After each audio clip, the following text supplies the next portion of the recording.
There's nothing like a good wedding. I do. I will. I will. The handsome groom and the blushing bride. Amen. A celebration of what they hope will be a long and loving life together. I'm one of the happiest men in the world. That's how it's supposed to be anyway. But there is a different kind of wedding. I've travelled around the country looking at marriages that are not what they seem. More and more people are getting married just to get round immigration rules and stay in the country.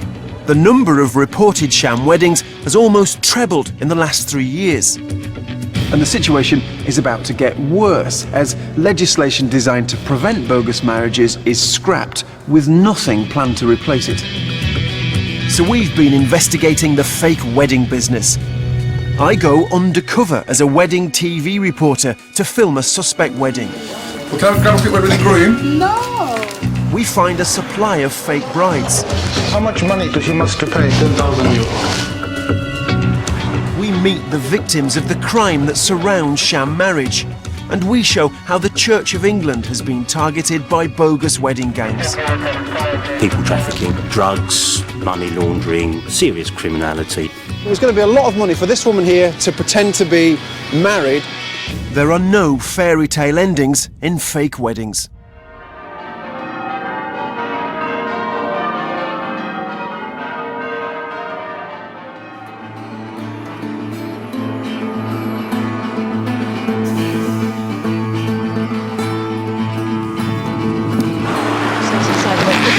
Does that mean it's recording?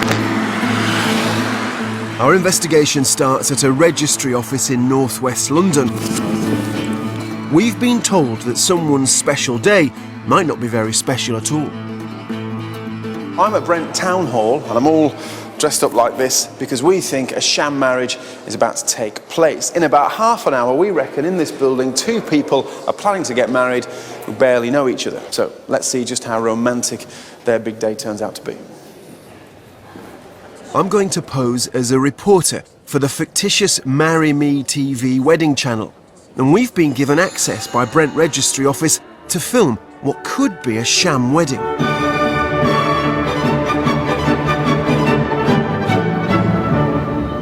Last year, nearly 1,000 sham weddings took place nationally, and this could be another.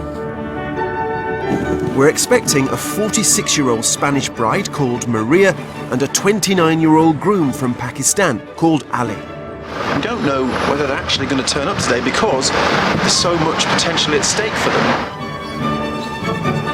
We wait and wait for the couple. Got a good look at the woman. Say again. Went in the side entrance. One of our team thinks he spotted her. Eventually, Maria and Ali turn up fashionably late. There's a big age gap, but in fairness, the bride looks a lot younger than someone in her 40s.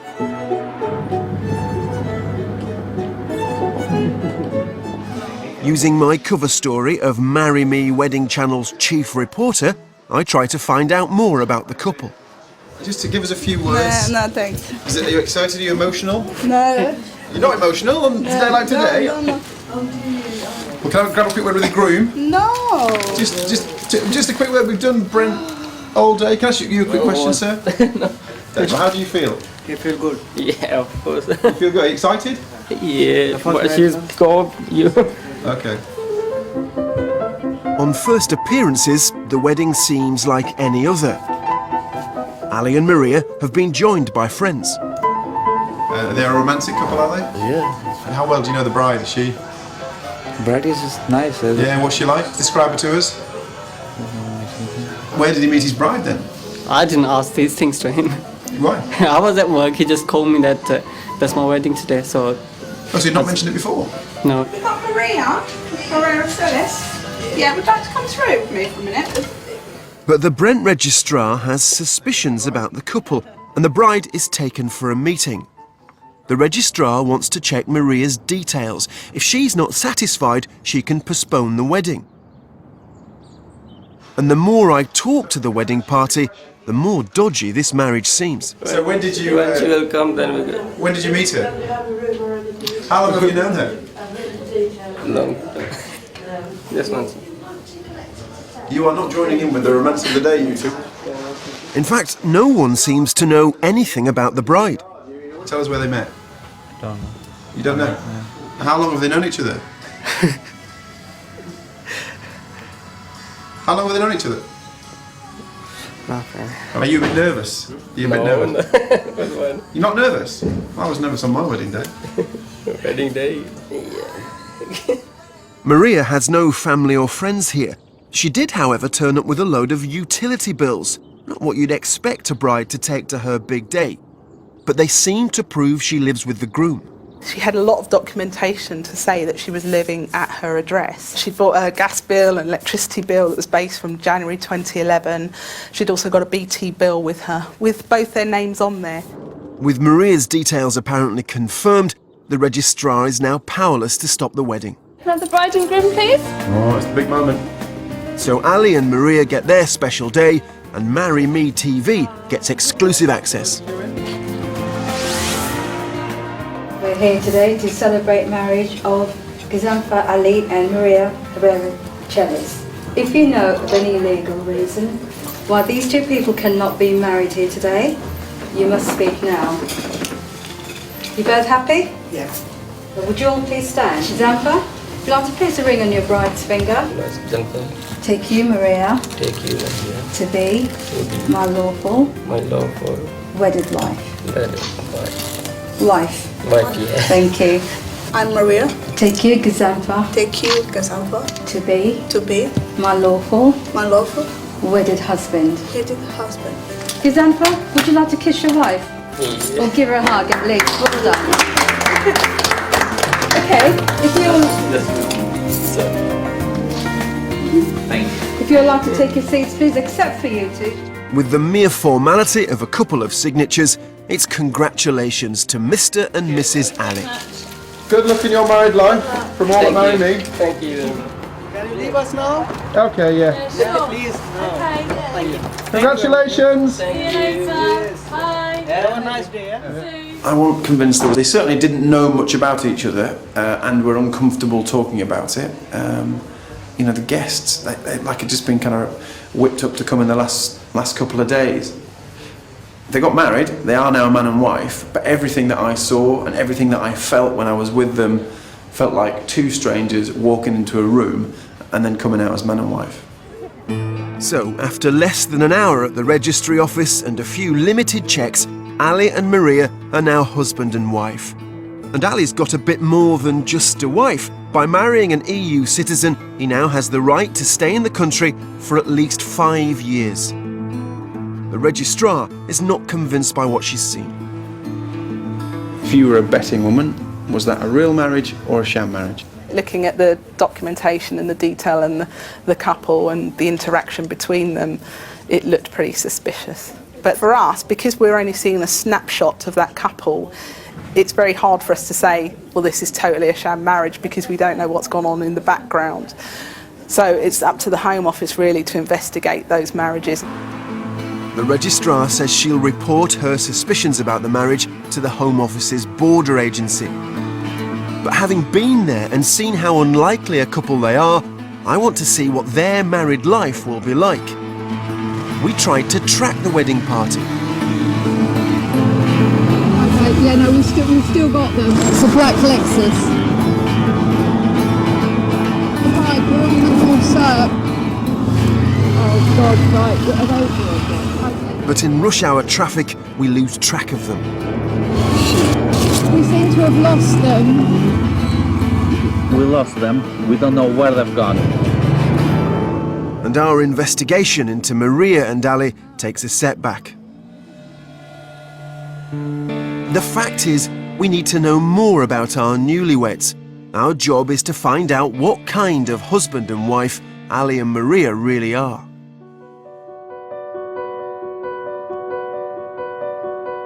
Immigration is at the heart of our economy and our culture, but there are strict rules about who can stay.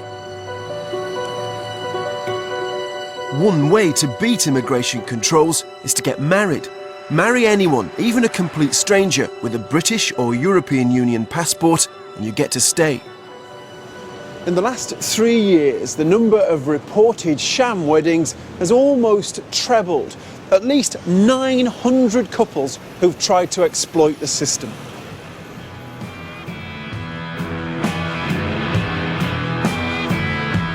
So how does it work? I want to know how you arrange a fake marriage. To do that, I'll have to move into a criminal world, and I'll need help. I'm meeting a contact from the Asian community. He thinks he's got a lead on a lawyer who does the legal applications for bogus couples. Good. See you. This solicitor, he seems to be arranging the paperwork for these sham marriages to take place.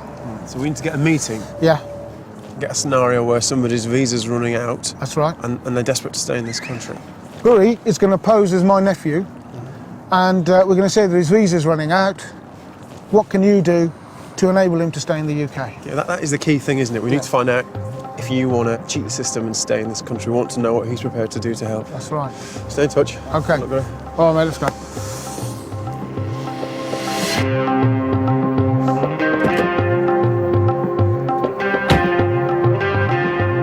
Since 2005, this is what you need if you're to marry a foreign national. A legal form designed to stop sham marriages. It's a certificate of approval, and you have to apply to the Home Office to get one. Once you've got it, if your passport and documents are okay, you can get married. But does this system work?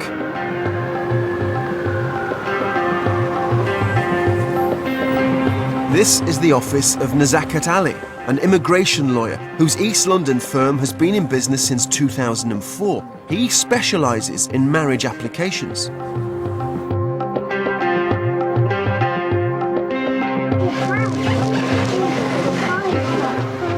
Demand for his services is high, and many of those in the waiting room are young Asian men. Our undercover team have to wait nearly 2 hours to meet Mr. Ali. Okay, good. Keep ਮੁੰਡੇ ਨੇ ਇੱਥੇ ਕੋਈ ਰਸਤਾ ਰੋਜ਼ ਰੱਖਣ ਨੂੰ ਇਹਦਾ ਹਾਲੇ visa ਹੈਗਾ ਇਹਦਾ ਇਹ ਸਟੂਡੈਂਟ ਵੀਜ਼ਾ ਆ ਦੇਖ ਲਓ expiry and new years expiry ਹੈ 31 दिसंबर ਹਾਂਜੀ करना की सी उनकी सोच है ਹੁਣ इतने शॉर्ट वीजे विच तुम्हारा कुछ भी नहीं होने लगा सिवाय एक्सटेंशन सीधी गल है इतने शॉर्ट वीजे अच्छा extension लेके 100 कम हो सकते हैं. Mr. Ali says he can easily get a 3-month extension on Guri's student visa.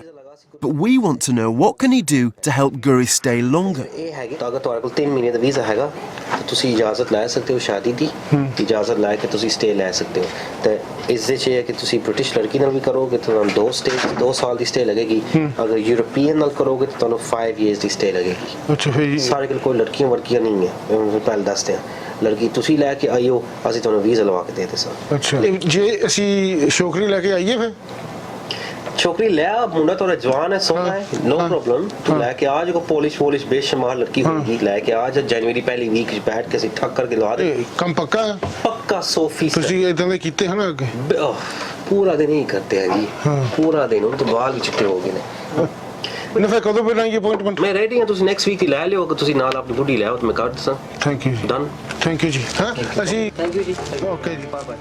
So, Nazakat Ali seems to be willing to arrange a certificate of approval for our bogus groom. He's now offering advice that goes beyond what you'd expect from a lawyer. Without asking if Guri already has a girlfriend, he tells the pair to bring a Polish girl to the office within days.